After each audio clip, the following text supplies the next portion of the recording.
자, 오늘 스텝 N 포인터 사용하기를 시작하겠습니다. 포인터. 자, 포인터란 변수의 내용으로, 포인터도 하나의 변수예요. 그러니까 특별한 형식의 변수입니다. 그러니까 어떤 형식의 변수냐면 그 값으로 메모리 내 주소 값을 갖는 변수입니다.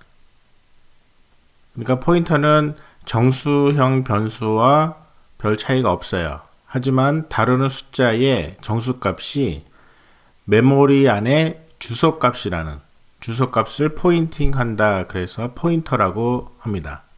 자, 그럼 포인터를 조금 알기 쉽게 직접 실습을 통해서 보여줄게요. 자, 기본적인 우리가 잘 알고 있는 프로그램 만들어 볼게요. 자, 인테저 i를 선언을 했습니다. 인테저 i. 자, i는 100.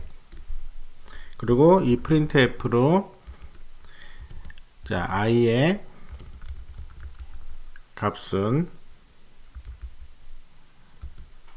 %d. 자, 이렇게 해서 i를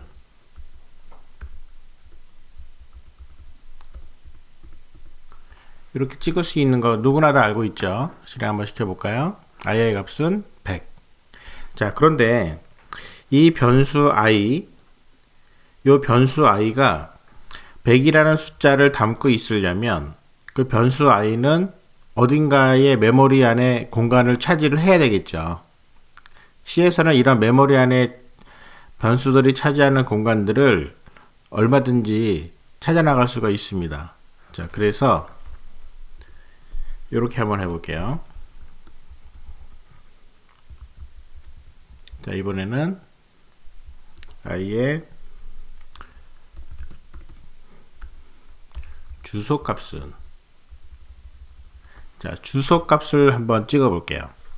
주소값을 찍기 위해서는 어떤 변수든 간에 그 변수가 메모리 안에 어떤 공간에 어떤 위치에 이 변수가 들어있느냐, 이 변수가 차지하는 공간에 그 위치값, 주소값을 알기 위해서는 앞에다가 앰퍼샌드를 붙여주면 됩니다. 그래서 앰퍼샌드 i 그러면 i의 주소값을 나타냅니다. 자, 실행 한번 시켜볼게요. 자, i의 값은 100. 그 다음에 i의 주소값은 이런 이상한 숫자가 나오겠죠. 자, 주소는 사실은 마이너스 값은 없어요. 그래서 d 대신에 u라고 치면 unsigned integer입니다. u는. 그래서 양수값만 들어있는 값이 돼요. 실행시켜 볼게요. 주소값은 자, 이런 값이 나옵니다. 2300976922. 이 값이 무슨 뜻인지는 별로 중요하지 않아요. 이 값은 어딘가 현재 이 프로그램이 실행되고 있는 컴퓨터의 메모리의 특정 위치를 가리킨다. 이렇게 생각을 하면 됩니다.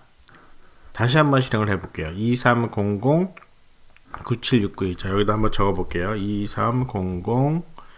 2300976922. 자, 현재 주소는 이거였습니다. 다시 한번 실행을 시켜볼게요. 바뀌었죠. 현재 리플릿에서는 C 프로그램을 실행을 시킬 때 서버에서 실행을 시킨 다음에 그 결과 화면을 가지고 오기 때문에 이 프로그램이 컴파일 돼서 실행을 될 때마다 그 프로그램에 할당되는 메모리 공간은 계속해서 바뀔 수가 있습니다. 그렇기 때문에 실행을 할 때마다 어떤 값이 나올지는 모르는 거예요. 그래서 이런 값을 기억을 해둘 필요가 없습니다. 개발자가 이 값을 숫자의 수치를 알아야 될 필요는 없어요. 얼마든지 언제든지 변수 앞에다가 앰퍼샌드를 붙이면 알아낼 수 있기 때문에 그렇죠. 자, 그러면 이번에는 int 포인터라는 int 다음에 별표 int 별표라는 타입이 있어요.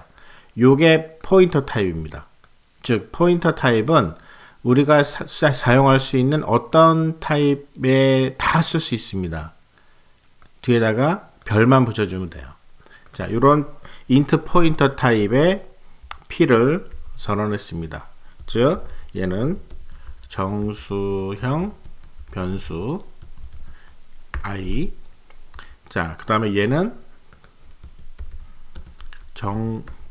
정수형 변수의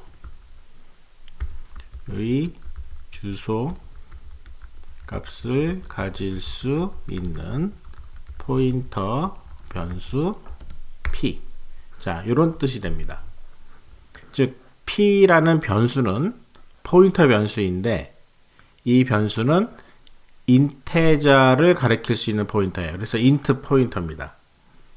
즉 어떤 특정한 정수형 변수의 주소값을 가질 수 있는 포인터 변수. 그래서 p는 하고 여기다가 만약에 뭐 100, 1000 뭐 이런 식의 숫자를 마음대로 집어넣을 수가 없어요. 왜냐면 현재 이 프로그램에 할당된 메모리 공간이 어떤 공간인지를 숫자를 바로 알아낼 수가 없기 때문에 그렇죠. 그래서 이런 경우에는 어떻게 하냐면 바로 여기서 주소값을 알아내는 방법처럼 $i 이렇게 붙여주면 이 p는 i라는 정수형 변수의 주소값을 이 포인터 p가 할당 가져가게 됩니다. 그래서 자 그대로 한번 똑같이 한번 찍어 볼게요. 자 이렇게 해서 이번에는 p의 값과 p의 주소값을 한번 그대로 찍어 볼게요. 자 p는 어떤 값을 갖고 있느냐, p도 변수니까 자기가 갖고 있는 주소가 있을 거예요.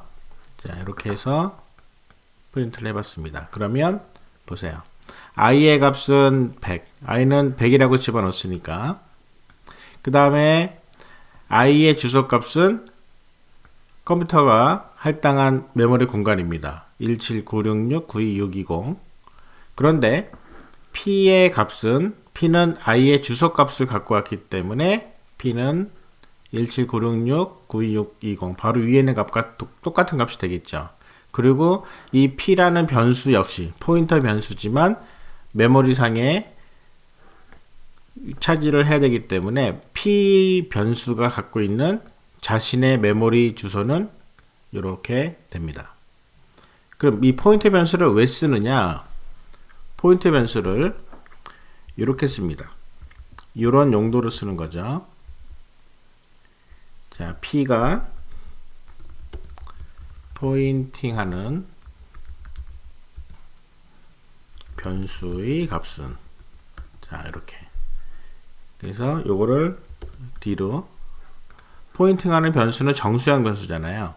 그래서 p가 포인팅하는 변수의 값은 하고 p가 포인팅하는 변수는 앞에 별을 찍어줍니다. 이게 무슨 얘기냐면 p는 반드시 포인터 변수여야 되거든요. 포인터로 전환된 변수가 실제로 가지고 있는 그 값, 그러니까 포인팅하는 변수 p는 i를 가리키고 있고요. 그 i 가리키고 있는 그 i가 가지고 있는 실제 값을 p를 통해서도 찾아낼 수 있다라는 겁니다. 그러면 어떤 값이 나올까요? 당연히 p가 i의 주소값을 갖고 있으니까 스타 p는 p가 가리키고 있는 정수형 변수 i의 실제 값인 100이 나오게 될 겁니다. 자, 해볼게요. 이렇게 됩니다. i의 값은 100, i의 주소값은 이런 주소, 그 주소값을 p에 그대로 넣어줬고요. p는 여전히 자기가 특정한 주소를 차지하고 있겠죠. 하지만 p가 포인팅하는, 즉 p가 가지고 있는 값인 16190991116이라는 주소를 찾아 들어갔더니 그 안에 들어있는 값은 100이다. 이렇게 됩니다. 그러면 이 포인터 변수를 어떤 식으로 활용을 하느냐. 자, 이렇게 한번 활용을 해볼게요. 프로그램을 좀 바꿔보겠습니다. 자, 여기서 얘를 10개짜리 정수형 변수 배열로, 얘는 배열 변수죠. 정수형 배열 변수 i로 전환을 했습니다. 자, 이렇게 되면 숫자는 여기다가 for, 자, 포문을 위해서 int j를 하나 선언하고요. 그 다음에 j는 0, j가 10보다 작을 동안에 j를 하나씩 증가시켜 가면서 이렇게 해볼게요. i의 j번째 값을 임의로 할당을 해줄게요. 10의 배수로 하겠습니다. 그래서 10 곱하기 j로, 그럼 0, 10, 20, 30, 40 해가지고 90까지 들어가겠죠. 자, 이렇게 하고 그 다음에 i의 값을 한번 찍어 볼게요. 자, for j는 0, j가 10, j가 들어가면서 i %d의 값은 이렇게 놓고 여기는 j, 그 다음에 i의 j. 자, 이렇게 하면 되겠죠. 그러면 현재 i에 어떤 값이 들어있는지 알 수 있잖아요. 자, 얘들은 조금 이따가 신경을 쓰기로 하고요. 그러면 배열 10개짜리 정수형 배열에 들어가 있는 값을 0부터 90까지 이렇게 알 수가 있겠죠.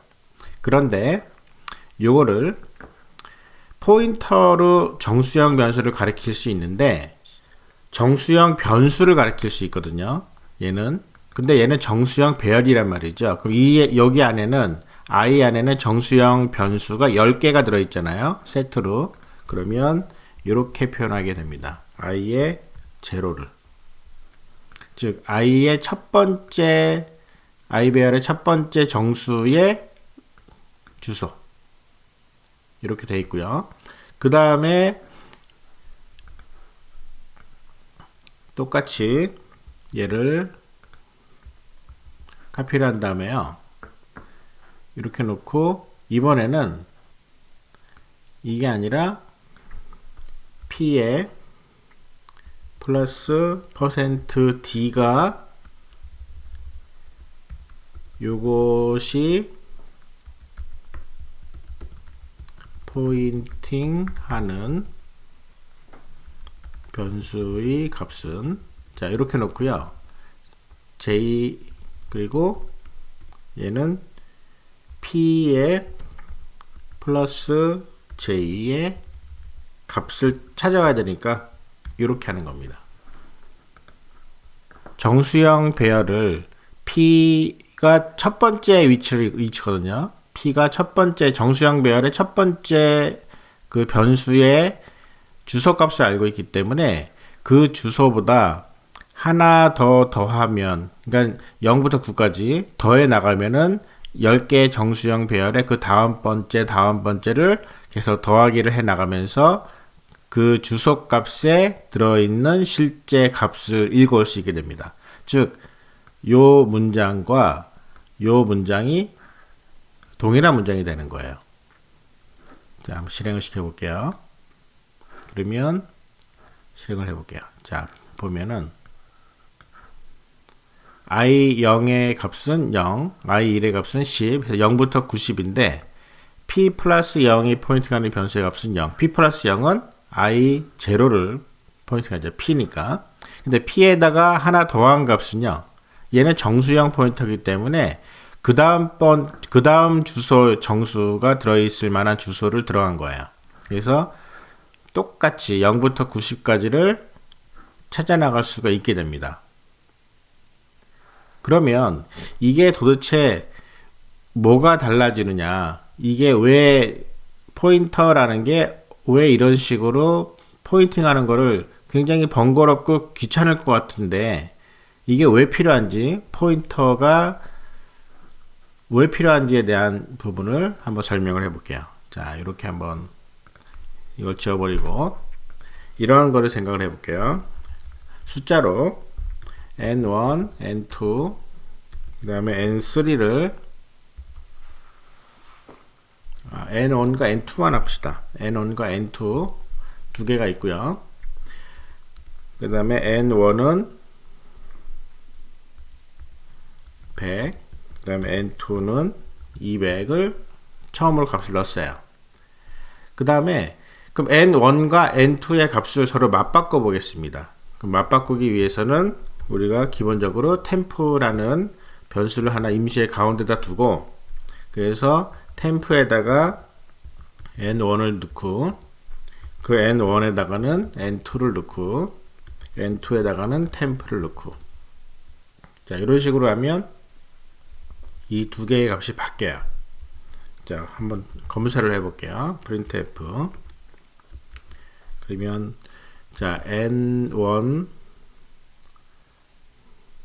%d, n2는 %d. 자 이렇게 넣고 n1, n2.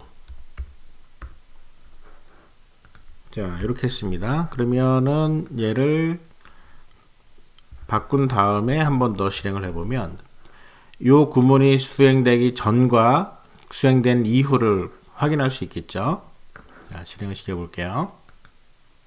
n1이 100, n2가 200인데 템프를 중간에 두고 이렇게 바꿔봤더니 n1과 n2가 이렇게 바뀌었습니다. 자, 이거 누구나 쉽게 할 수 있는 두 개 숫자를 맞바꾸는 건데요. 이거를 두 개 숫자를 바꾸는 거를 함수한테 한번 시켜볼게요. 자, 함수 void 그 다음에 exchange int num1과 int num2를 이렇게 두 개를 주면 이 두 개를 맞바꾸게끔 한번 해볼게요. 자, 그러면 얘를 이제 구현을 한번 해보겠습니다. 밑에서 구현을 해볼게요. 자, 그럼 어떻게 구현하냐면 int temp를 하나 놓고 요거를 그대로 쓰는 거예요. 요거를. 자, 요거를 그대로 여기서 똑같이 쓰는 겁니다. 얘는 대신에 num1 그 다음에 얘도 num1 num2. 자 이렇게 하면 보세요. 템프를 가운데 두고 템프에 num1을 카피하고 num1에는 num2를 카피하고 num2에는 다시 템프를 카피해서 이 두 개를 바꿨습니다. 그럼 num1과 num2가 exchange 안에서는 서로 맞바뀌는 걸 알 수 있어요. 자 확인을 한번 해볼게요. 여기서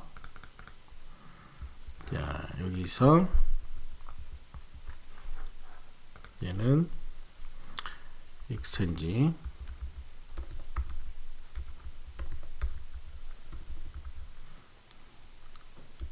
자 이렇게 해서 num1 num2 num1 num2 시작하기 전에 찍고요. 그 다음에 끝나고 나서 한번 또 찍었습니다. 자 exchange. 그러면 여기에서는 요거 대신에 요거를 메인에서 하는 거 대신에 함수를 우리가 만들었으니까 exchange n1과 n2를 넣어서 실행을 한번 시켜보는 거예요.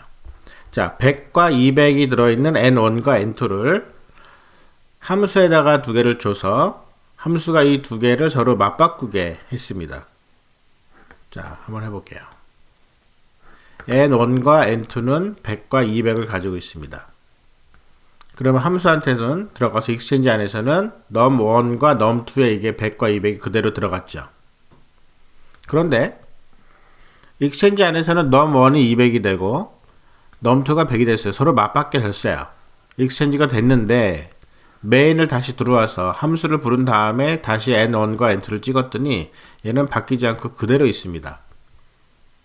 이게 무슨 얘기냐면 메인에서 가지고 있는 n1과 n2의 변수의 위치는 exchange에 넘겨진다고 해도 그 위치가 메인에서 갖고 있는 위치를 exchange는 상관없이 num1과 num2라는 변수 이름으로 해서 그냥 그대로 가지고 있는 거예요. 그러니까 메인의 영역과 exchange의 영역이 서로 다르기 때문에 이 두 개의 상관관계가 전혀 없는 겁니다. 그러니까 자기 안에서 exchange 안에서 로컬 변수 두 개를 맞바꾸고 끝내버린 거예요. 그러면 뭐 아무 의미가 없는 일이 됐죠. 그래서 이 익스체인지를 바꿔야 됩니다. 어떻게 바꾸냐면 얘를 포인터 변수로 바꿔야 돼요. num1과 num2를 포인터 변수를 둬서 이 어떻게 바꾸냐면 이렇게 바꾸는 겁니다.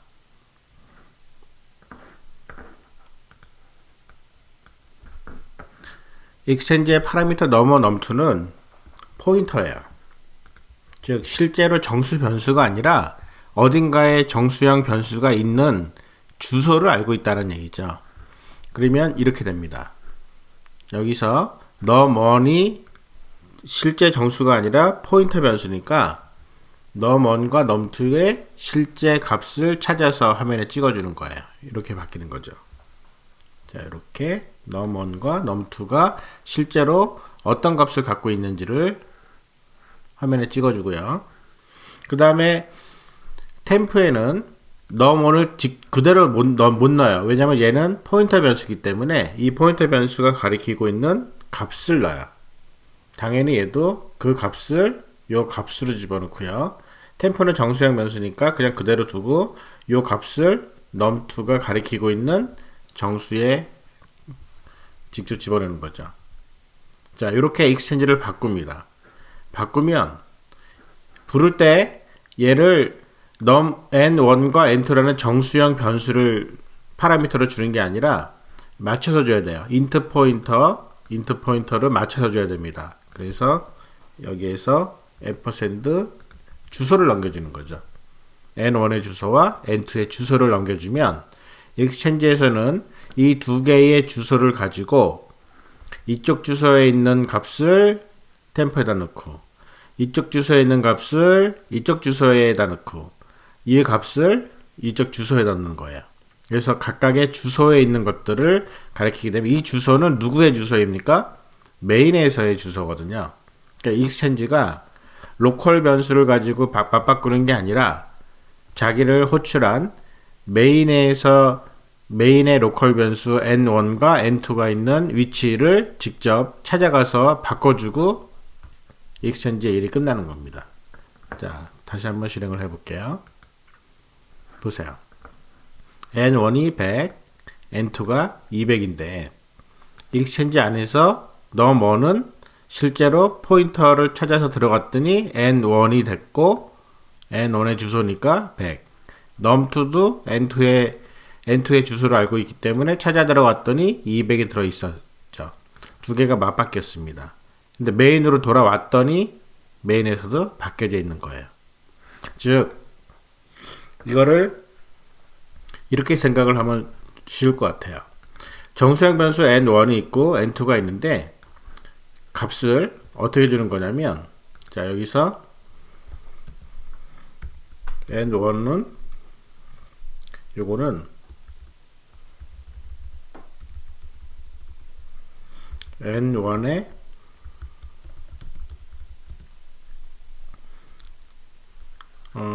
이렇게 한번 생각해 볼까요? 락커키.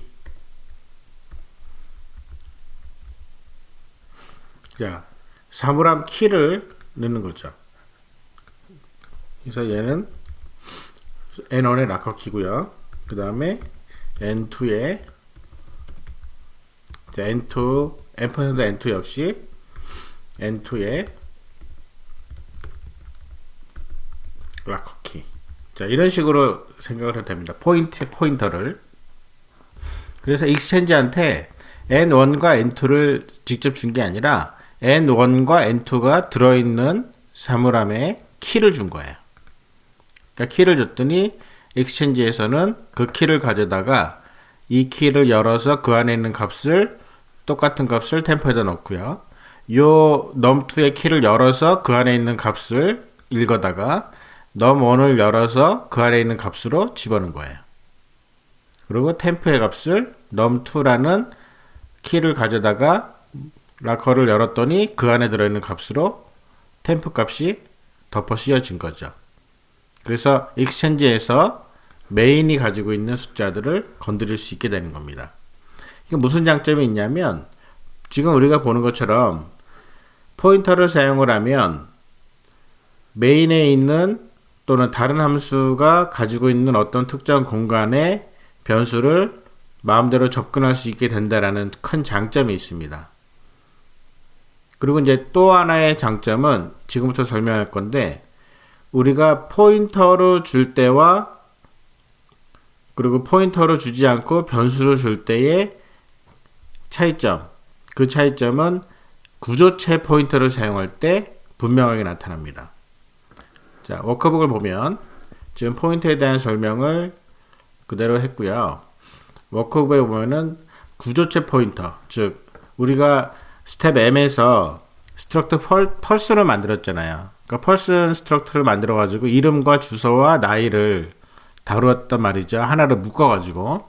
그럼 얘네들은 요거 자체를 바이트 수를 계산을 하면 벌써 캐릭터 20바이트, 어드레스 80바이트, 인트 에이지 하면은 보통 4바이트. 그러면 person이라는 스트럭트 하나만 다루기 위해서 필요한 메모리 공간이 104바이트나 되는 거예요. 근데 얘를 만약에 구조체를 파라미터로 던지게 되면, 우리가 스텝 M에서는 구조체를 직접 파라미터로 던지기도 했거든요. 그렇게 되면 104바이트짜리 파라미터가 생기는 거죠. 그런데 이거를 포인터를 사용해서 일정한 크기의 메모리를 차지하는 이런 구조체 변수를 포인터를 사용해서 파라미터로 넘기게 되면, 그러면 굉장히 가볍게 함수에게 파라미터를 전달할 수 있습니다. 그러니까 실제 내용은 메인이 가지고 있고, 그 다음에 함수에서는 포인터를 전달받아서 필요할 때 메인의 메모리 속에 들어와서 필요한 것들을 찾고 또 필요한 것을 변경시키고 하는 그런 일들을 진행하게 하는 거죠. 자, 그러면 구조체로 요 스트럭트 펄슨을 가지고 한번 실행을 한번 해볼게요. 자, 여기서 자, 이렇게 스트럭트 펄슨 만들었고요. 자, 얘는 일단 다 지우고요. 한번 다시 시작을 해볼게요. 자, 그러면 펄스라는 스트럭트를 만들어 놓고 선언 한번 해보겠습니다. 스트럭트, 자, 스트럭트 펄슨, 그리고 킴이라는 사람을 하나 만들어 놓을게요. 자, 여기다가 일단 편하게 name 킴, 그 다음에 어드레스 서울, 그 다음에 나이는 20살. 자, 이런 식으로 초기화를 시켰습니다. 그러면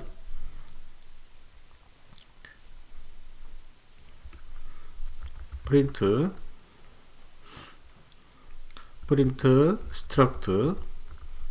스트럭트라는 데에서 함수를 부르는 거예요. 킴을 딱 주면, 그러면은 얘는 이 킴이라는 스트럭트 펄슨 타입의 파라미터를 받아서, 즉 여기에서 void print struct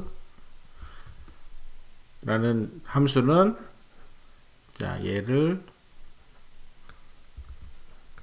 이렇게 해서 person, 자, p라고 할게요. 함수의 원형은 이렇게 생겼습니다. 자, 이렇게 생긴 함수를, 얘는 화면상에 그냥 프린트를 하는 거니까, 자, 이렇게 화면상에 이제 그냥 찍는 거예요. 프린트 f, 그래서 name은 %s, 자, p.name이 되겠죠. p.name. 자, 이런 식으로 계속 찍을게요. 자, 이번에는 어드레스. 그래가지고 이번에 여기는 어드레스죠. 이번에는 age.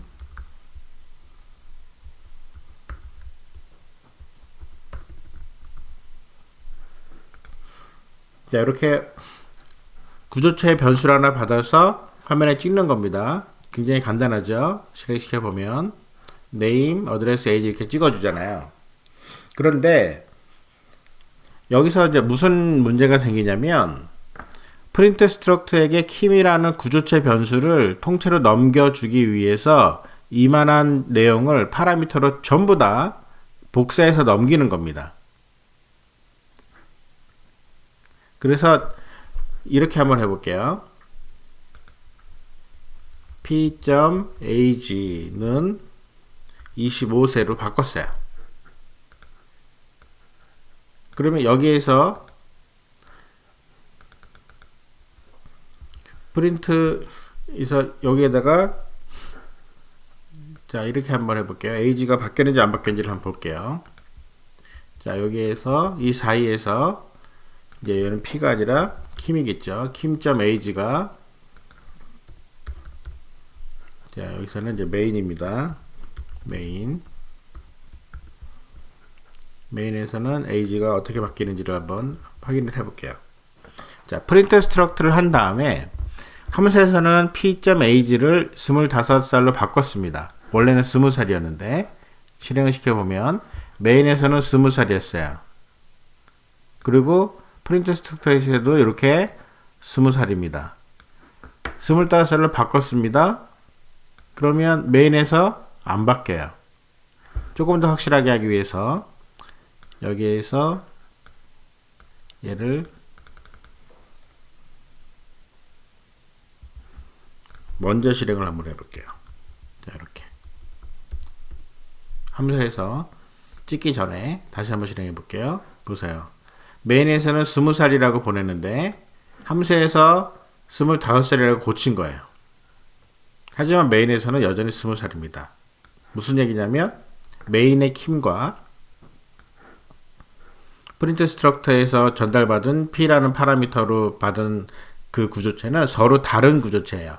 내용이 그냥 그대로 카피됐을 뿐이지 실제로는 main의 구조체와 아무 상관없는 구조체입니다. 이렇게 되면 우리가 함수에서 main이 다루고 있는 특정한 구조체의 내용을 직접 건드릴 수 있는 방법이 마땅치가 않게 되는 거죠. 그래서 구조체 변수가 필요한 겁니다. 그러니까 포인터 변수가 필요한 거죠. 구조체의 포인터 변수. struct person 해가지고 여기에 포인터 변수로 struct person의 포인터 그래가지고 p kim 이제 이렇게 한번 해볼게요. 그러니까 kim이라는 구조체 변수를 포인팅하는 변수라고 생각을 한 겁니다. 자 이렇게 하고 그 다음에 p kim은 여기다가 kim의 구조체 변수의 주소를 할당을 해줘야 되겠죠. 포인터니까. 자 이렇게 ampersand 이렇게 할당을 해줍니다. 그리고 얘한테 p kim을 던져주는 거예요. 내가 구조체 변수를 그대로 주는 게 아니라 그 구조체 변수를 포인팅하는 주소값을 주겠다는 얘기죠. 자 원형도 똑같이 바뀌어야 되고요. 여기도 원형 똑같이 바뀌어야 됩니다. 그래서 print struct p로 파라미터를 던져주지만 여기는 구조체의 변수가 직접 가는 게 아니고 구조체 변수의 포인터가 가는 거예요. 자 그렇게 되면 포인터로 구조체의 멤버들을 접근할 때 지금 p는 포인터고요. 뒤에 age는 멤버 변수잖아요. 그럴 경우에는 반드시 점 대신에 마이너스 꺽쇠 자 이런 특별한 연산을 사용을 해야 돼요. 요거는 왼쪽이 포인터일 때 즉 구조체 포인터로 멤버를 접근할 때에는 점 대신 마이너스 꺽쇠를 꼭 사용. 요거 대신에 요거를 꼭 사용해야 된다는 거예요. 그래서 얘도 마찬가지로 이렇게 자 이런 식으로 접근하면 됩니다. 자 p의 age를 25로 바꾸고 얘는 프린트를 했어요. 그러면 코드를 보면 메인에서 킴의 내용을 20살짜리 레코드를 집어넣는데 p킴으로 킴의 주소를 포인팅하게 하고 프린트 스트럭트에다가는 p 언더바 킴을 줬어요. 그럼 그 전후에 에이지 값이 어떻게 바뀌는지를 한번 확인해 봅시다. 자, 메인에서는 20살이었어요, 처음에. 그리고 프린트 스트럭처한테 포인터를 전달해서 25살로 바꾸게 하고 화면에 찍었습니다. 그러니까 25살로 바뀐 게 확인이 됐죠. 그러고 나서 메인으로 돌아왔는데 메인에서도 25살로 바뀌어 있는 거예요. 이게 포인터를 사용하는 굉장히 중요한 이유입니다. 메인에서 전달된 특정한 변수의 포인터를 통해서 메인의 변수를 함수가 마음껏 접근하고 고칠 수 있게 해주기. 그리고 또 하나는 파라미터로 던질 때 그 파라미터의 내용이 좀 가벼워지게 하는, 바이트 수가 적어지게 하는 효과. 그런 것들을 포인터를 통해서 누릴 수가 있다는 거죠. 자, 이렇게 포인터를 사용하는 방법을 스텝 N에서 우리가 연습을 해볼 수가 있습니다. 자, 그러면 이번에는 이제 이런 경우가 있을 수가 있어요. 포인터 변수를 사용을 하면 예를 들어서 이렇게 struct point person kim 해가지고 이런 식으로 이렇게 kim이라는 변수를 이렇게 미리 선언을 하면 kim이라는 변수의 값이 할당되기 전에 메모리를 미리 충분히 들어갈 수 있을 만큼의 20바이트, 80바이트, 그 다음에 인테저 4바이트, 104바이트를 미리 할당을 합니다. 104바이트 미리 할당. 자, 이런 식으로 미리 할당을 해버리게 돼요. 그런데 포인터 변수를 선언을 하잖아요. 그러면 얘는 포인터에 필요한 4바이트를 미리 할당하거든요. 그럼 프로그램을 만들 때 104바이트를 미리 할당하는 경우하고 4바이트를 미리 할당하는 경우하고 굉장히 큰 차이가 있겠죠. 프로그램이 시작되기 전에 미리 공간을 확보하는 게 반드시 꼭 필요한 건 아니거든요. 필요할 때, 프로그램이 실행되는 동안에 원할 때 메모리를 할당시킬 수도 있거든요. 그럼 그런 경우에는 어떤 식으로 하면 좋을까? 그러니까 메모리를 할당을 할 때 변수 같은 경우에, 구조체 변수도 변수니까 변수 같은 경우에 그냥 그대로 메모리를 미리 할당을 하는데 컴파일 할 때, 그런데 포인터를 사용하게 되면 미리 할당하지 않고 프로그램이 실행되고 있는 동안에 필요한 만큼 메모리를 얼마든지 할당하게 할 수 있습니다. 즉 이게 가능합니다.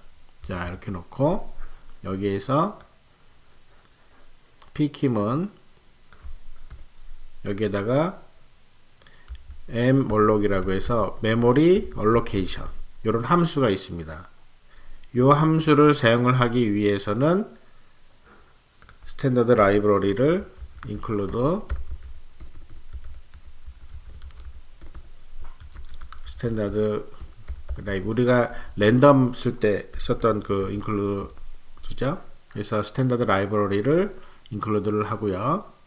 그리고 메모리 알로케이션을 통해서 얼마만큼 size of struct person 만큼의 이만한 크기의 이만큼의 사이즈를 메모리 알로케이션을 해가지고 이렇게 하게 되면은 특정 메모리 주소, 시작하는 위치의 주소 값을 알려주거든요. 그럼 p킴에는 이렇게 할당받은 메모리 주소가 그대로 전달이 돼요. 그래서 타입은 struct person의 포인터 타입으로. 어떤 포인터냐면 여기서 사이즈만큼의 크기를 가리킬 수 있을 만한 포인터는 struct person 포인터죠. 똑같아야 돼. 그래서 이렇게 struct person 포인터 타입의 메모리 알로케이션을 진행하게 되는 겁니다. 그러면 이제부터는 이 p킴은 이 프로그램의 요 구문이 실행이 되는 그 타임에, 그 시점에 메모리를 할당을 받게 되는 거죠. 자, 무슨 얘기인지 이해가 됩니까? 그래서 그렇게 되면 무슨 일이 가능해지는지를 한번 확인을 해 볼게요. 자, 여기서 이번에는 프린트 스트럭터가 아니라 add struct라는 걸로 바꿔볼게요. 여기서 자, add struct는 요 포인터 p에 해당되는 그 구조체 안에다가 값을 채워 넣는 거예요. 자, 다른 값보다는 age만 채워 넣읍시다. 이렇게 add structure에서 포인터 보세요. struct point p킴인데 여기 안에 포인터 p를 통해서 age에 25를 집어넣었어요. 그러면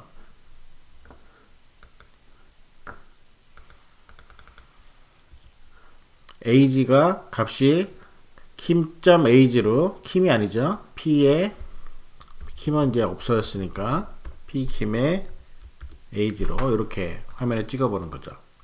즉, 이 p킴이라는 포인터 하나를 파라미터로 넘겨주고 네가 알아서 이 안에 age에다가 25를 집어넣어라, 이 소리입니다. 그러면 메인에서는 제대로 들어가는지를 확인해 볼 수가 있는 거죠. 메인에서는 age가 25라는 걸 확인이 됩니다. 얘가 만약에 15 이렇게 바꿨으면 메인에서 바뀐 걸 확인할 수 있죠. 이런 식으로 메모리를 필요할 때 동적으로 할당한다라고 얘기를 합니다. 그래서 malloc 이라는 메모리 할당 함수를 사용해서 우리가 구조체를 사용할 수가 있는데, 이거는 여기에서는 크게 사용할 일이 별로 없어 보이는데, 우리가 그 다음 번째 스텝 5에서 다루는 구조체 포인터 배열로 다루는 데이터들을 할 때는 malloc 굉장히 유용하게 사용될 것입니다. 이번 스텝에서는 사용하는 사용법만 배우는 걸로 연습을 하기 바랍니다. 자, 그러면 구조체 포인터를 사용을 해가지고 문제를 좀 풀어볼게요. 숫자 3개를 정렬하는 함수를 만들어라. 숫자 3개, 즉 n1과 n2와 n3 이렇게 void sort 3 num이라는 요 함수를 만드는 건데요. 요 함수를 어떻게 만들 것이냐. 자, 진행하는 순서를 한번 설명을 해줄게요.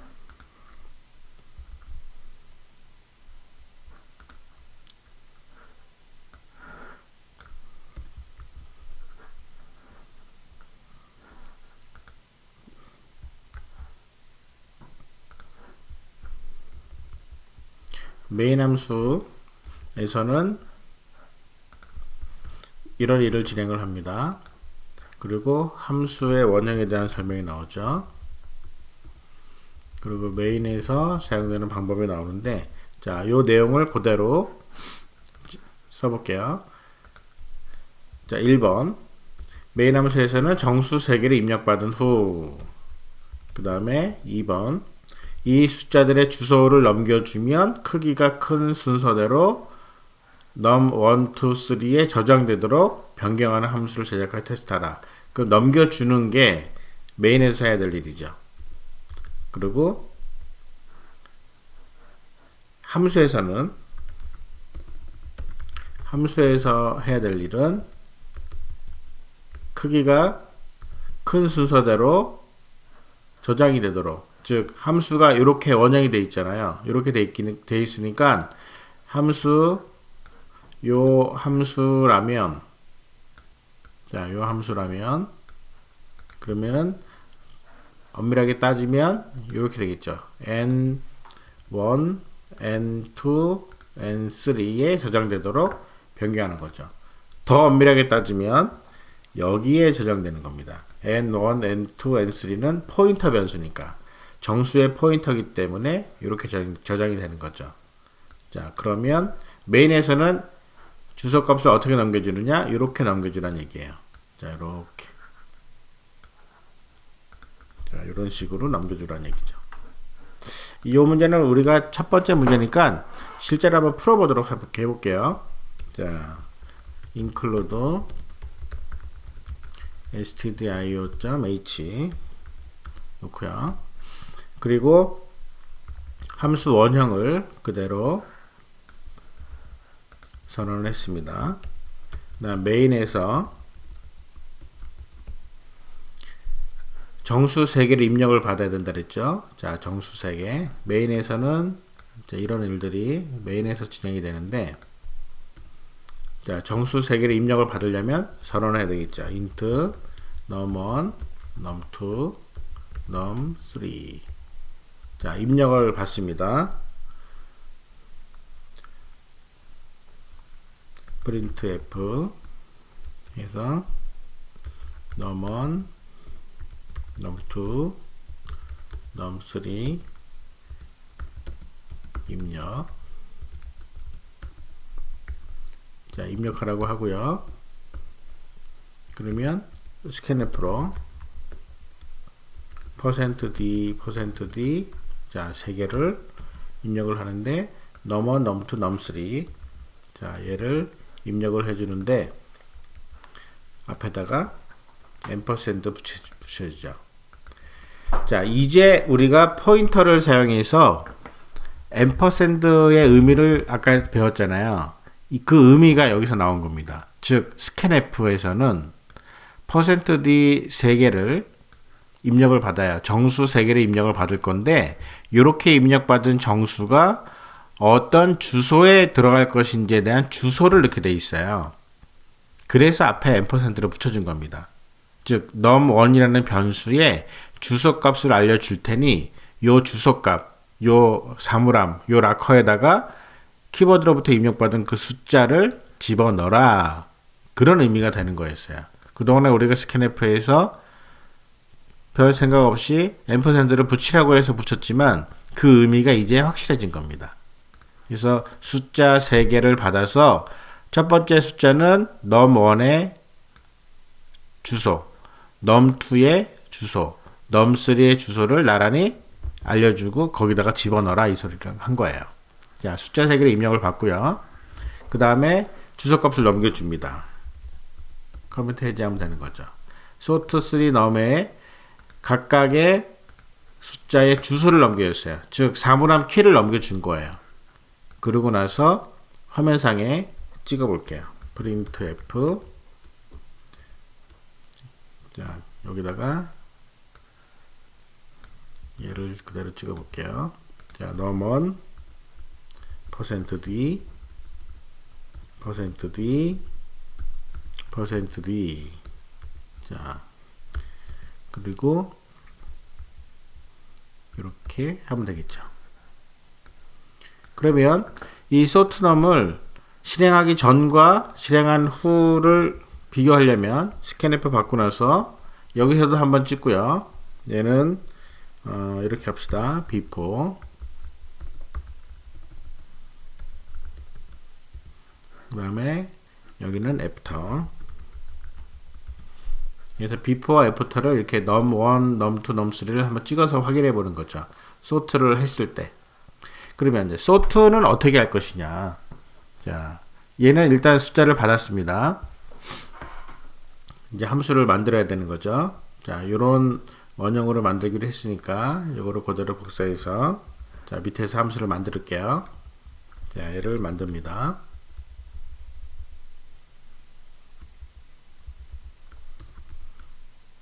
크기가 큰 순서대로 n1, n2, n3 즉 여기에 제일 큰 수가 들어가야 되는 거죠. 그럼 제일 큰 수를 찾아야 돼요. 제일 큰 수를 찾아서 변경해서 집어넣어야 되는데 뭐 어떻게 찾느냐 이거는 여러분들이 알아서 만들면 되는 건데요. 이렇게 한번 해볼까요? 자, 경우의 수를 한번 따져볼게요. 경우의 수. 그래서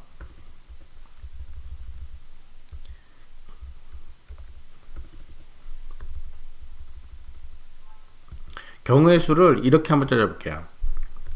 n1이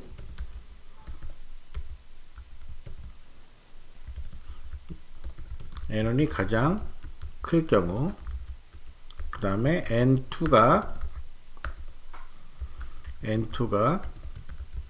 가장 클 경우, 그 다음에 그 나머지는 n3가 가장 클 경우였죠. 가장 클 경우. 그래서 어떤 식으로 바뀌는지를 한번 따져볼게요. n1이 가장 클 경우. 그러면 n1은 그대로 두고 n2와 n3를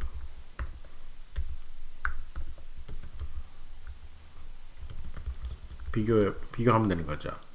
그래서 만약에 n2가 n3보다 작을 때, 그러면 어떻게 돼요? 익스체인지 맞바꿈이죠. 반대로 n2가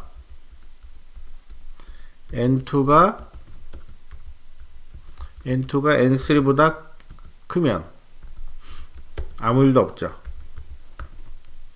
그대로. 지금 우리가 무언가를 해야 될 것만 따져보는 거죠. n1이 가장 클 경우, 그리고 n2가 그 다음으로 크고 n3가 그 다음으로 크면, 그럼 우리가 원했던 그 소트가 이미 된 거예요. 그렇기 때문에 n1이 가장 클 경우에는 n2와 n3를 비교해서 이렇게 되는 경우에만 맞바꾼다는 얘기죠. n2와 n2, n3를 맞바꾸는 거죠. n1이 가장 클 경우는 어떻게 따지죠? 조건문을 잘 생각을 한번 해보세요. n1이 가장 클 경우, n2가 가장 클 경우, n3가 가장 클 경우. 자, 요것만 먼저 한번 따져볼게요. 자, n1이 가장 클 경우, if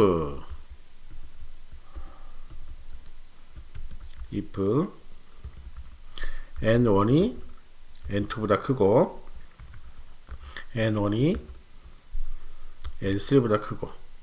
자, 이렇게 되면은 n1이 가장 클 경우죠. 양쪽 두 개보다 다 크니까, 그쵸? 이렇게 가장 클 경우에, 그러면, 그리고 나머지 중에 둘 중에 하나 중에 요것만 따지면 되는 거잖아요. n2. 자, 이렇게 해서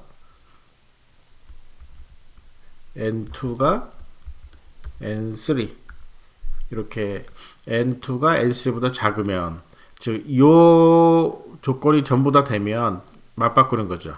자, 이렇게 되면 그럼 뭐 하느냐? 템프는 n2하고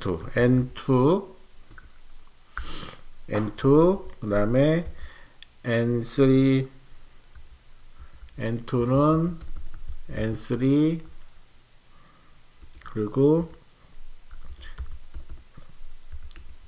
n3는 템프. 자, 이렇게 돼야 되는데, 여기서 중요한 거, n1과 n2와 n3는 전부 다 포인터 변수예요. 그래서 이렇게 비교하는 게 아니라 반드시 앞에 별을 넣어서 비교를 해야 됩니다. 포인터 변수가 가지고 있는 그 값을 비교해야 되는 거죠. 얘도 그 값을 읽어오거나 바꿔주는 겁니다. 자, 이렇게 해서 진행을 하는 거예요. 그리고 첫 번째, n1이 가장 클 경우에 n2와 n3를 비교해서 맞바꾸는 거. 자, 요 내용까지가 요 if문에서 해결이 됐습니다. 그러면 이번엔 else. 자, 다시 이제 if를 거는 거죠. 이번에는 n2가 가장 클 경우에.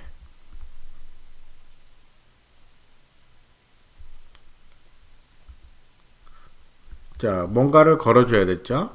그 다음에는 n1이 가장 클 경우, 그 다음에 n2가 가장 클 경우, 그럼 이제 나머지는 뭐겠습니까? else, n3가 가장 클 경우. 그래서 n2가 가장 클 경우를 여기다가 집어넣고요. 그 다음에 n3가 가장 클 경우를 여기다 집어넣고, 그러고 나서 그때에 마찬가지로 나머지 두 개 중에 어떻게 되느냐에 따라서 이런 수합이 바뀌는 거죠. 그러니까 익스체인지 하는 대상이 바뀌게 되는 겁니다. 물론 여기다가 int temp를 반드시 넣어줘야 됩니다. 자, n1, n2, n3가 가지고 있는 이 값들을 어떻게 비교를 할 거냐, 그 부분을 잘 고민을 해가지고 else if와 else 요 안에 있는 부분들을 조건과 처리해야 되는 부분들을 잘 고민을 해서 진행을 해보기 바랍니다. 자, 1번 문제는 이런 식으로 풀어나가면 될 것 같아요.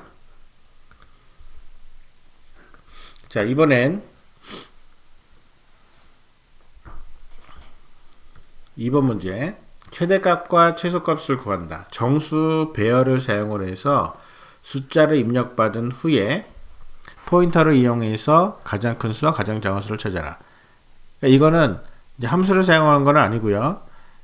맥스와 민을 찾아내는 거예요. 근데 맥스와 민을 어떻게 찾냐면 포인터를 사용해서 포인터 사용하는 버전을 하라는 거죠. 10개의 숫자를 이렇게 입력을 받습니다. 그리고 최대값과 최소값을 찾아내는데 이때 포인터를 사용해서, 자, 이 문제는 굉장히 쉽게 풀릴 수가 있습니다. 자, 보세요.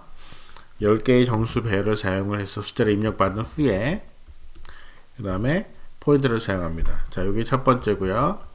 요게 두 번째로 해서 가장 큰 수와 그 다음에 마찬가지로 가장 작은 수 찾아서 그 다음에 출력하라. 자, 이렇게 됩니다. 그러면 메인에서 이렇게 놓고요. 포인터에다가 할당하는 방법은 둘 중에 하나를 쓰면 돼요. 요거 또는 자, 이겁니다.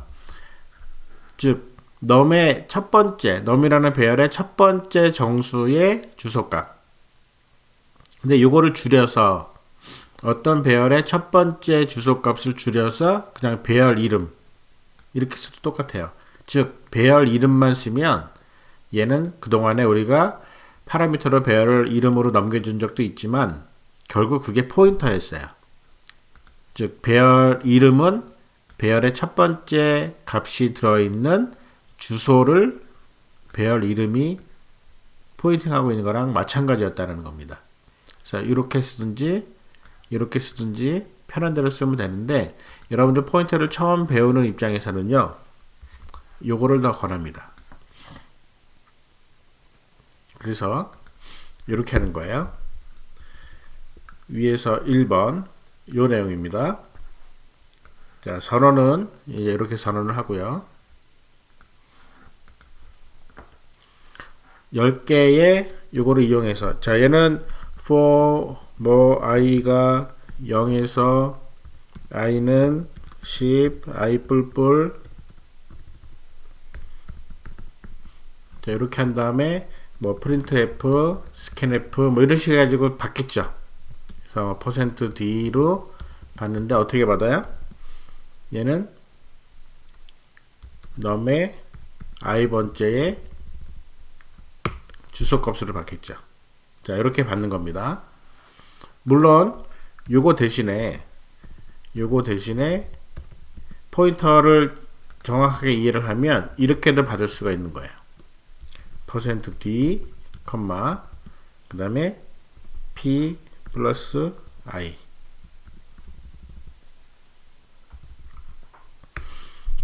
이렇게 받을 수 있습니다. 왜냐하면 p는 어디를 가리키고 있어요?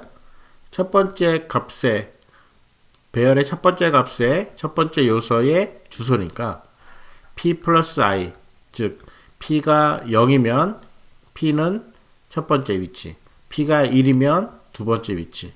이렇게 가면서 주소를 이동을 해 나가면서 스탬프를 받을 수도 있어요. 똑같은 얘기입니다. 포인터를 정확하게 이해를 하면 이 뜻이 무슨 뜻인지 금방 이해를 할 수 있을 겁니다. 자, 이렇게 해서 입력을 받았어요. 그럼 포인터를 이용해서 가장 큰 수를 찾습니다. 자, 어떻게 찾아요? for 똑같이 예를 씁니다. 이렇게 쓰고 가장 큰 수를 어떻게 찾습니까? 우리가 원래는 이제 위에서 max를 하나 전원을 했잖아요. 여기다가 int max는 초기 값으로 뭐 0, 그 다음에 int min은 뭐 초기 값으로 뭐 이렇게 넣을 수 있겠죠. 임의로. 그러면 우리가 원래는 if 해서 현재의 max보다 더 큰 num의 i가 있으면 뭐 이런 식으로 이제 했잖아요. 그럼 요거 대신에 이번에는 어떻게 포인터를 써서 하냐면요. 이렇게 합니다. num의 i가 아니라 현재 포인터가 가리키고 있는 것에 특정한 값. 그런데 포인터 플러스 i를 해주면 자동으로 커지겠죠. 즉 이렇게 하게 되면 처음에는 p, 그 다음에 p 플러스 1, 그 다음에 p 플러스 2, 여기는 뭐 엄밀하게 따지면 p 플러스 제로죠. 자, 이렇게 해서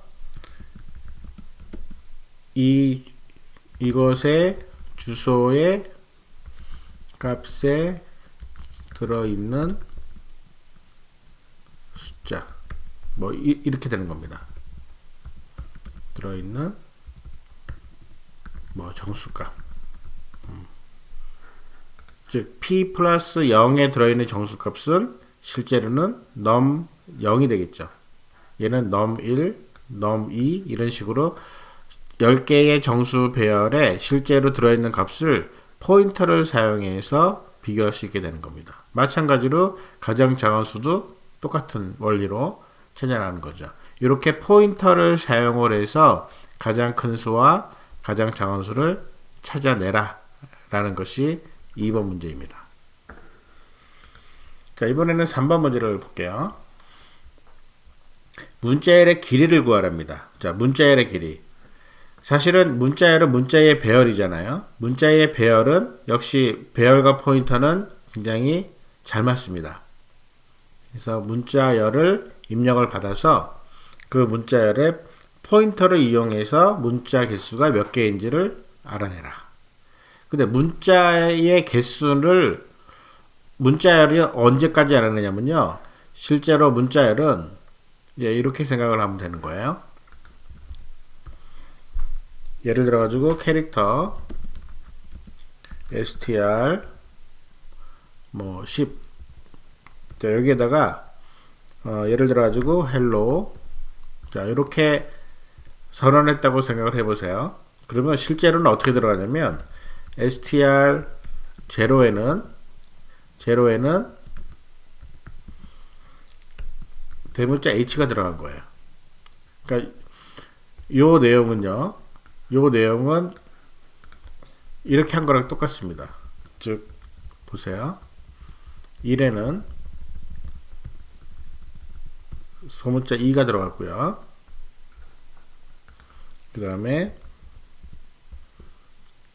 2에는 L이 들어가고 3에도 L이 들어가고 4에는 5가 들어가고 자 이렇게 들어간 거거든요. HELLO 그러면 5에는 뭐가 들어갈까요? 5에는 백슬래시 0 널무자거든요. 요게 들어갑니다. 그럼 6에는 뭐가 들어갈까요? 6에는 뭐가 들어가는지 몰라요. 즉 10개짜리 문자의 배열이라고 해도 이런 식으로 값을 집어넣었다면 그러면 HELLO 다음에 백슬래시 0이라는 넓은 자가 들어가면서 그 이후는 이제 더 이상 의미가 없는 무시가 되는 겁니다. 그렇다면 이런 식으로 글자를 만들어서 찾아 나갈 때, 자, 이 문제에서처럼 스트링 랭스라는 문자열의 개수를 이렇게 이런 함수를 만들어 놨을 때, 자, 이런 함수가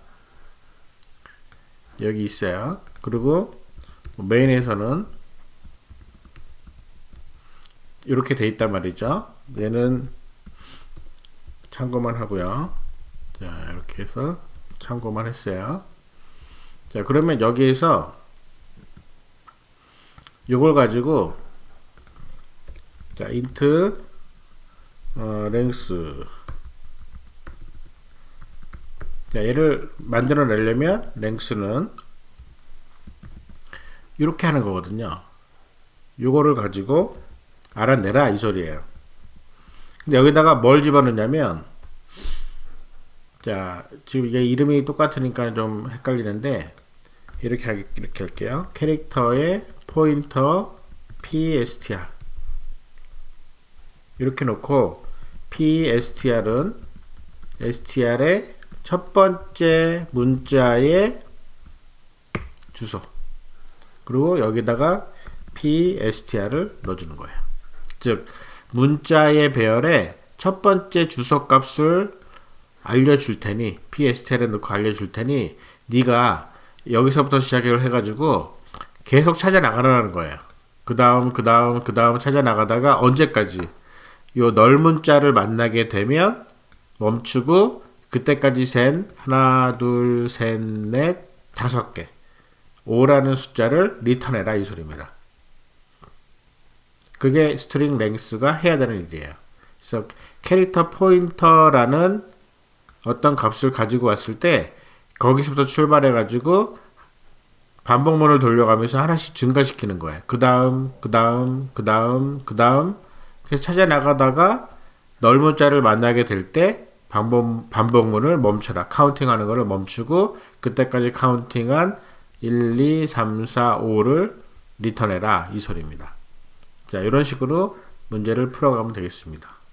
그래서 여기서는 그 알아낸 문자를 길이를 화면상에 찍어주면 되는 거죠. 자, 스트링 랭스를 직접 구현을 해보기 바랍니다. 이게 3번 문제였고요. 자, 4번 문제는 문자를 비교를 하는 거예요. 똑같이 캐릭터 포인터 2개를 놓고 그 캐릭터 포인터 2개의 문자를 놓고 어떤 게 먼저 나오는지 which first 그래서 H와 W가 어떤 게 먼저 나오는지를 이제 찾아보는 거죠. 그런데 이거는 여러분들 구글 검색을 통해서 알파벳의 ASCII 코드 값을 숫자로 한번 찾아보세요. 그래서 대문자와 소문자를 무시하라고 했거든요. 그래서 대문자와 소문자를 무시하고 즉 대문자 알파벳은 ASCII 코드로 몇부터 몇 숫자에 해당되는지 소문자도 몇에서 몇에 해당되는지를 찾아가지고요. 그거를 숫자로 비교를 하면 됩니다. 자, 숫자를 비교해서 어떤 게 먼저 나오는지를 비교하면 돼요. 첫 번째 글자를 비교해서 차이가 나면 바로 알 수 있죠. 그 다음에 두 번째 글자, 세 번째 똑같은 경우에는 그래서 각각의 글자를 하나하나 비교를 해 가면서 어떤 게 크고 어떤 게 작은지를 비교해 보는 거예요. 그러니까 반복문을 써야 되는 겁니다. 반복문을 써서 두 개의 문자의 글자를 한 글자 한 글자씩 따져 나가는 거죠. 즉 헬로우하고 월드를 비교를 한다면 헬로우 그 다음에 월드 비교를 하게 되면 얘는 H하고 W를 비교를 했을 때 H가 W보다 사전상으로 먼저 나거든요. 즉 이렇게 되면 뭐가 되냐면 자 얘는 str1이라는 배열이 이렇게 생겼어요. 예를 들어서 캐릭터 자 string 1 이렇게 합시다. 그 다음에 얘는 캐릭터 string 2 자 이런 식으로 선언할 수 있거든요. 이렇게 되면 string 1의 첫 번째하고 string 2의 첫 번째하고 둘 중에 어떤 게 크냐면 얘가 커요. 즉 이게 string 1의 첫 번째에 해당되는 글자의 값. 요거는 실제로는 h고요. 그 다음에 얘는 실제로는 w겠죠. 자 이렇게 됩니다. 그래서 이런 식으로 사전상의 순서를 봤을 때 실제 값이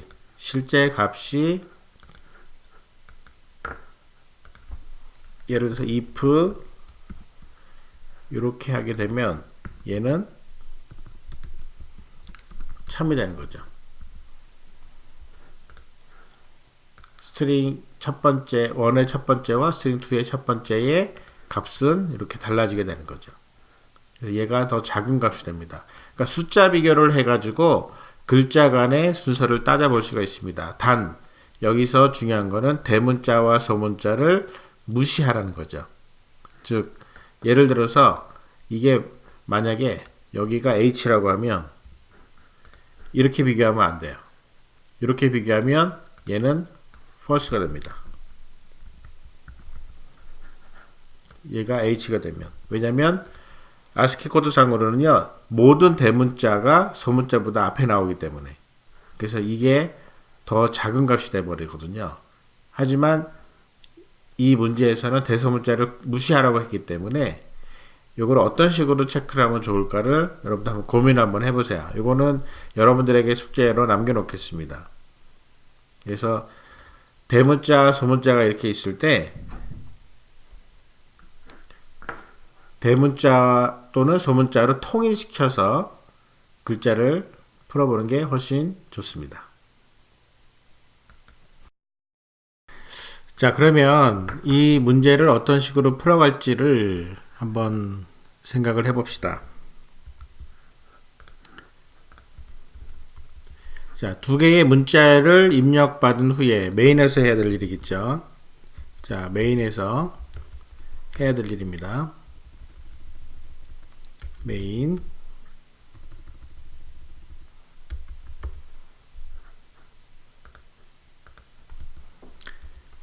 두 개의 문자를 입력받아요. 그리고 포인터를 사용해서 이 함수를 활용해야 되겠죠. 자, 이 내용은 함수에서 하는 일이죠. 함수에서. 자, 이거는 함수에서.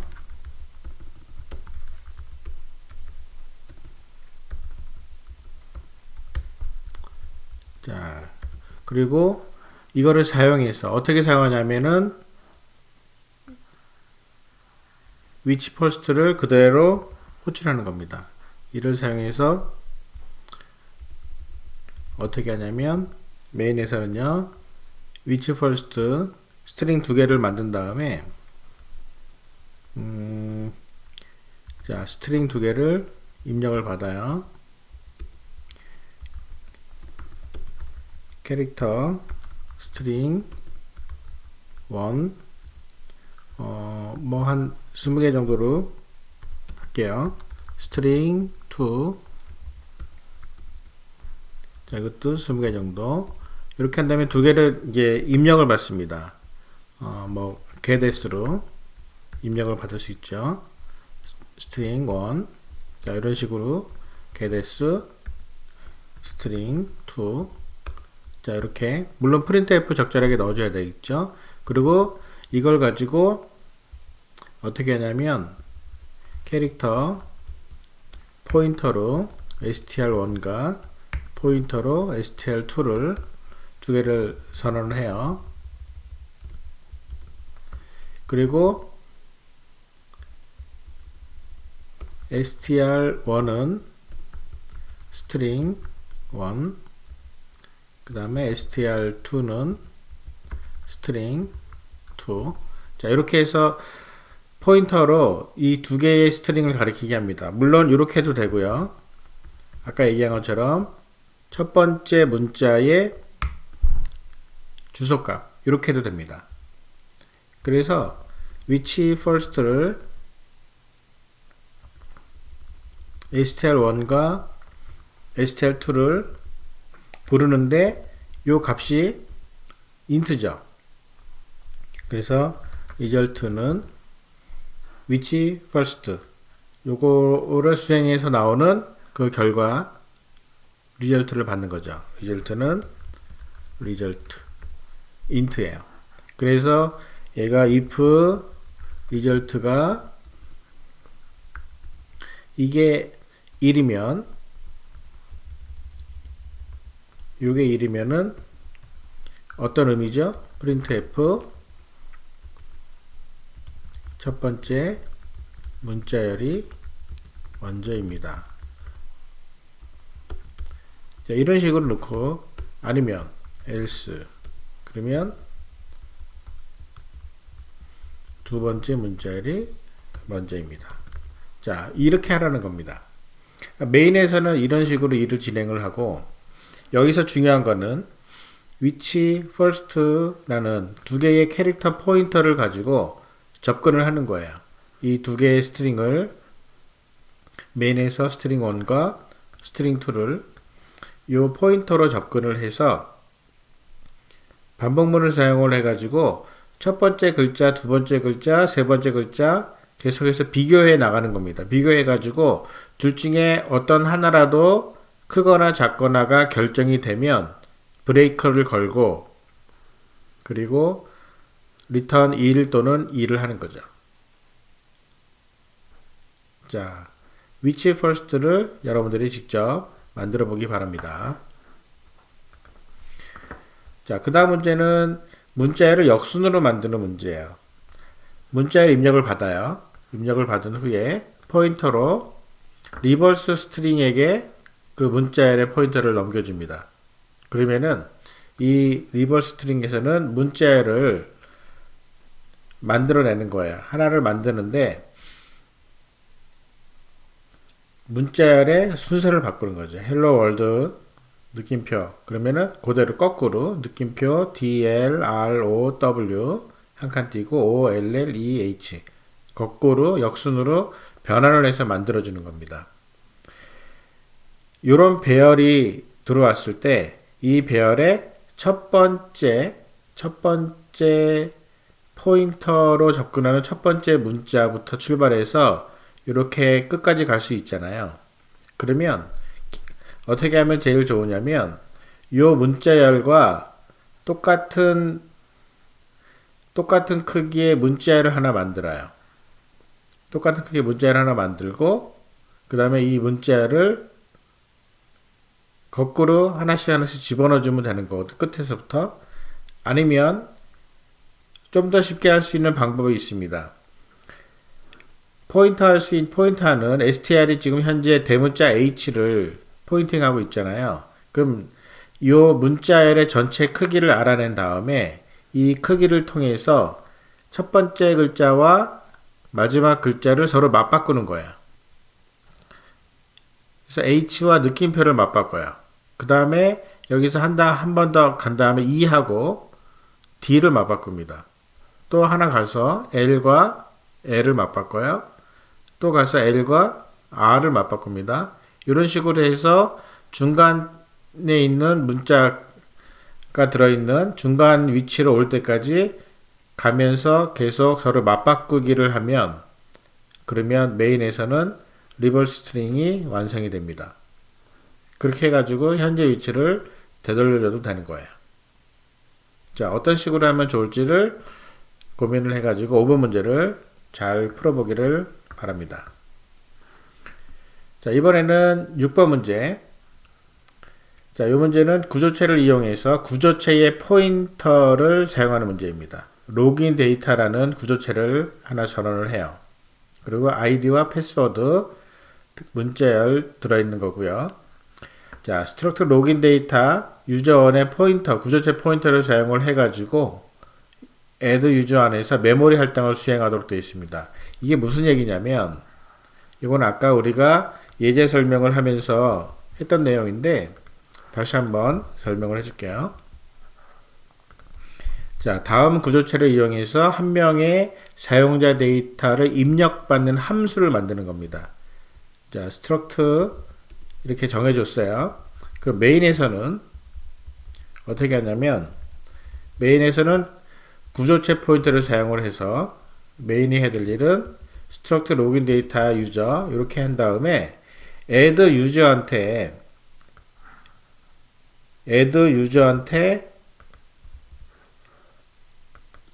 유저 1을 던져주면 이렇게 던져주고 나서 그러면 이 유저 1이 가리키고 있는 포인터에 실제 구조체를 할당을 합니다. 그래서 메인에서는 이제 printf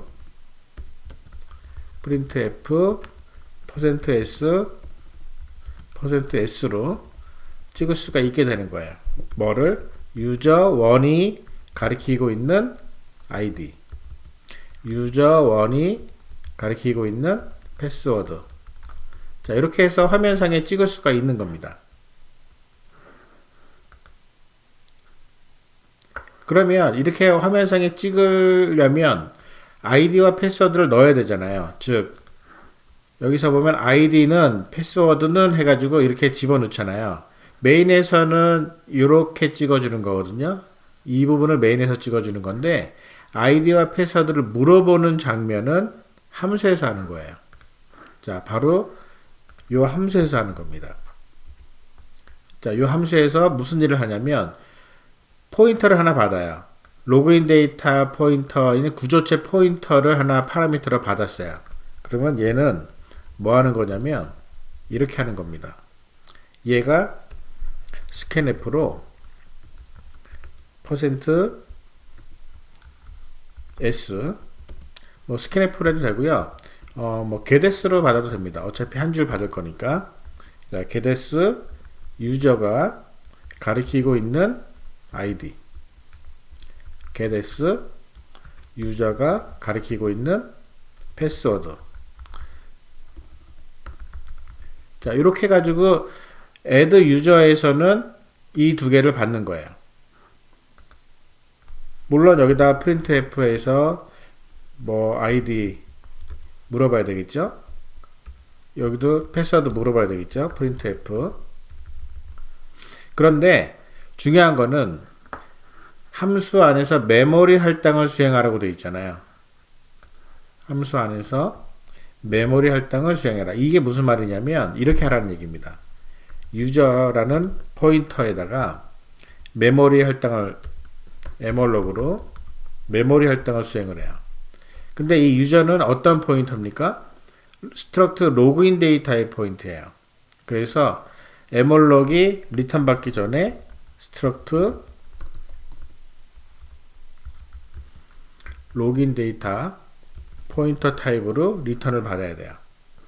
에멀록이 요 타입으로 리턴 받아줘야 되는데 에멀록의 사이즈 오브 여기에는 얼마큼이 들어가냐면 요 구조체만큼의 메모리 공간이 여기에서 할당이 됩니다.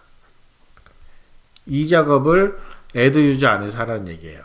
이렇게 해서 유저를 할당을 해놓고 아이디와 패스워드를 물어서 채운 다음에 이 함수가 끝나고 나면 그러면 메인에서는 유저의 아이디와 유저의 패스워드를 화면상에 찍을 수가 있게 된다는 겁니다.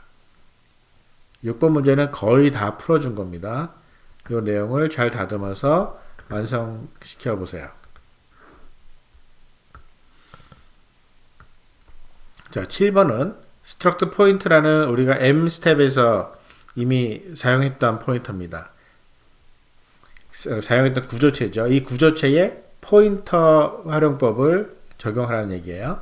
자, struct 포인트에 포인트 1과 포인트 2가 구조체 포인트로 되어 있습니다. 그때 마찬가지로 이번에는 메인에서 메모리 할당을 하고 나서 각각의 값을 입력을 받으라는 겁니다. 메인에서 첫 번째, 두 번째 좌표 값을 입력을 받으라는 얘기예요. 자, 그러면 자, 얘는 어떤 식으로 진행하냐면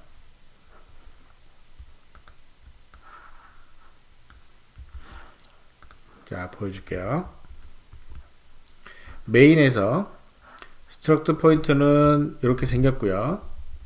자, 메인에서는 뭐 하라고 되어 있어요? 구조체 포인터를 사용해서 메모리 할당을 한 후에 각각의 값을 입력을 받도록 하라. 그러면 어떻게 선언하라는 얘기입니까? 자, 이렇게 구조체 포인터로 이렇게 선언을 하고 메모리 할당을 합니다. 그 메모리 할당을 포인트 1은 에몰록을 어떻게 해요? 사이즈는 사이즈 오브 스트럭트 포인트만큼의 사이즈. 그런데 이렇게 해서 에몰록을 한 이후에 리턴 받을 때는 어떤 포인터 값으로? 스트럭트 포인트의 포인터 값으로 이런 포인터 타입으로 포인트 1에게 리턴을 해주는 거예요. 자, 이렇게 해서 들어오게 되면 포인트 1이 만들어졌고 각각의 값을 메인에서 입력을 받아야 되겠죠. 어떻게 입력 받습니까? 스캔F로 입력을 받아야 되겠죠. 스캔F로 얘는 포인트가 플로트죠. %F. 그래서 포인트 1의 X. 그쵸? 그 다음에 스캔F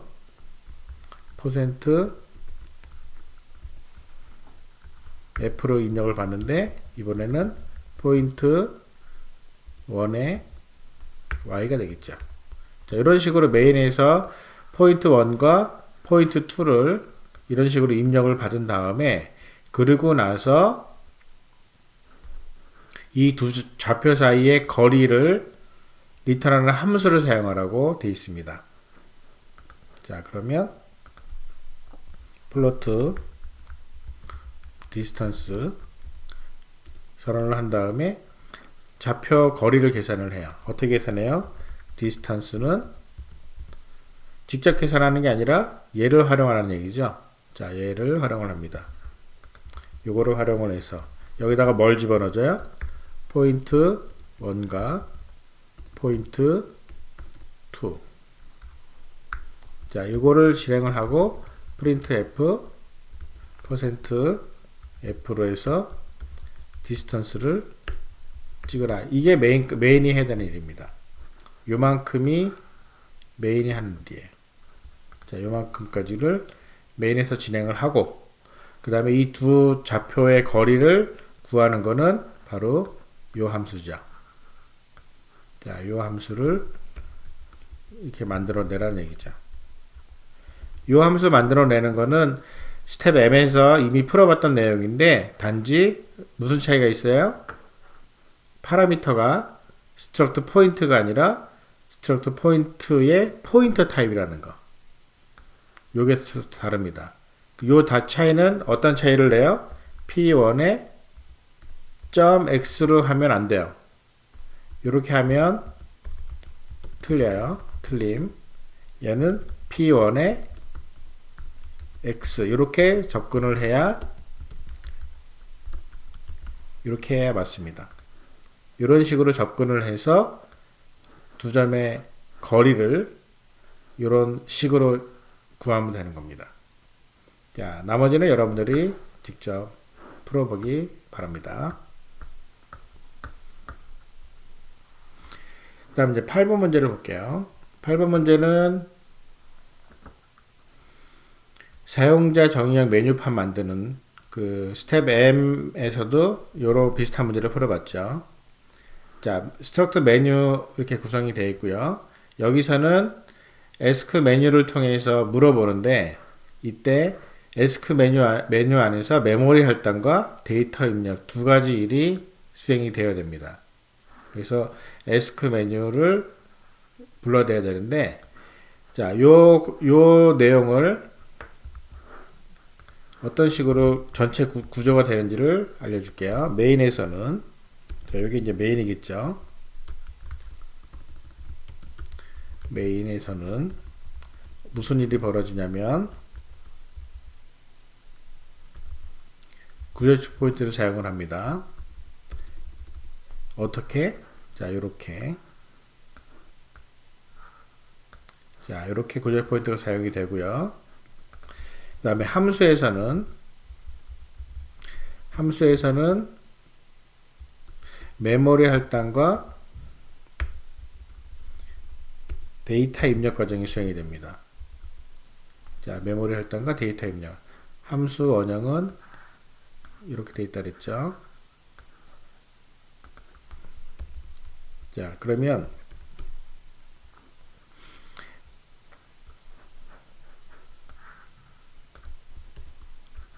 기본적인 틀은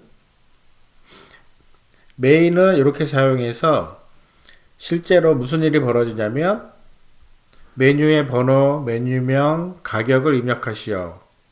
자, 요 작업은 누가 하는 걸까요? 여기 나와 있죠. 에스크 메뉴 내에서 메모리 할당과 데이터 입력 과정이 수행이 된다는 거죠. 즉 번호, 메뉴명, 가격을 입력하시오라는 부분은 여기서 일단 되는 거죠. 즉 얘는 메모리 할당, 메모리 할당, M얼록이 여기서 진행이 되는 겁니다. 크기는, 사이즈는 얼만큼의 크기? 스트럭트 메뉴만큼의 크기. 그리고 어떤 타입으로 리턴을 해요? 스트럭트 메뉴의 포인터 타입으로 리턴을 합니다. 메모리 할당을 이렇게 해주고요. 데이터 입력 과정은 어떻게 합니까? 여기다가 이제 printf 자, 뭐뭐뭐 입력하라고 얘기를 해줘야 되고요. 자, scanf로 자, 뭐뭐뭐 입력하죠? %id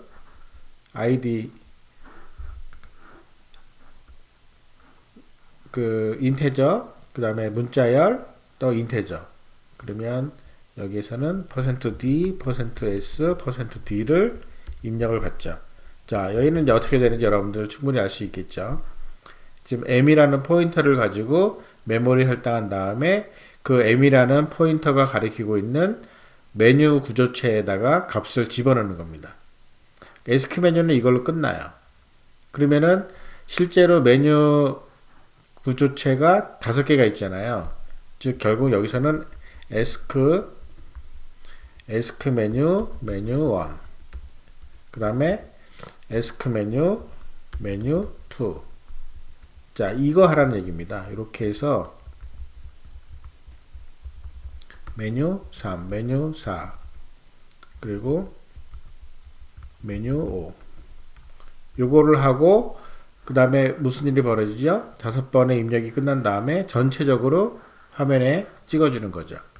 그러면 이렇게 한 다음에 printf